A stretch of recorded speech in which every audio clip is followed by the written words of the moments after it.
Hey folks, this is Jeremy Francis with Francis Fishing. I'm shooting a follow-up video concerning fishing knots. The last video we talked a little bit about polymer knots, and in that video I mentioned that I thought there was a better knot for your heavier action rods. So in my case, that scenario is going to be you're throwing 15 to 20 pound Berkeley 100% fluorocarbon, and in my case I'm generally going to be using the TFO's Tactical Elite Bass rods. This one's a 7.3 and one of my favorite rods. Probably have it in my hand 70% of the time. It's great for flipping, pitching, whether it's jigs, soft plastics, throwing a plastic worm. They make them in several different sizes, but overall, really good rod for this scenario. So the knot I'm going to talk about today, I don't know the name of it, but I will tell you it's strictly a fluorocarbon knot. I'm going to tie it with braid just so you can see it a little bit better today. But it's something I use only on fluorocarbon, and it is a really strong knot. So you'll find that you start off, it's not that different than tying the polymer knot in the beginning. So you'll take your line, you'll run it through the eye of the hook. Yes, this is a giant alligator hook.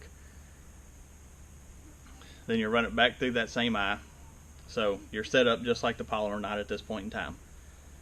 You'll take this line, you'll run it over your index finger, but instead of going through the center, what you're going to do is you're going to wrap the line 3 times. So 1, 2, 3.